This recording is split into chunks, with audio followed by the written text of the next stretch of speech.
Je suis Lilian Lacourpaille, maître de conférence à l'UFR STAPS de Nantes Université. Je travaille sur la coordination musculaire et je travaille particulièrement avec les sprinters.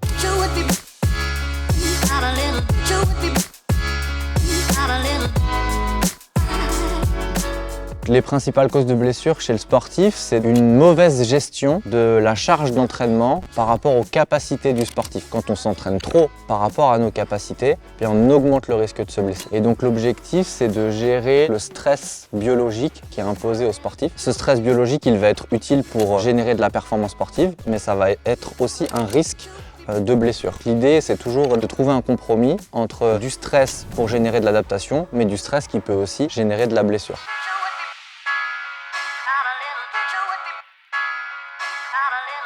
Non, les sportifs ne sont pas tous égaux face au risque de blessure. Déjà, on a tous un patrimoine génétique qui est différent et donc on peut tous avoir finalement une prédisposition à développer certaines pathologies. Et puis, chaque individu possède une signature individuelle musculaire, c'est-à-dire qu'il a une manière qui est unique d'utiliser ses muscles. Donc l'objectif, c'est de proposer des protocoles de renforcement vers les muscles qui semblent être les moins développés pour pouvoir réduire les risques de blessure.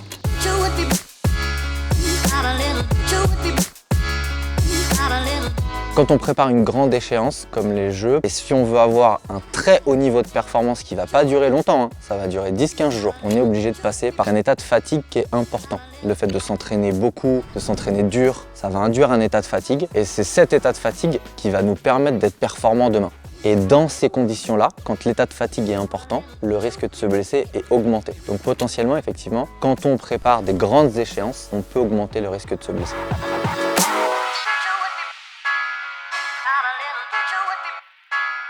Faire de la musculation permet de renforcer les différents muscles et le renforcement de ces muscles va réduire finalement les contraintes qui vont être imposées pendant l'activité parce que le potentiel musculaire est augmenté et donc l'athlète réduit son risque de se blesser de cette manière.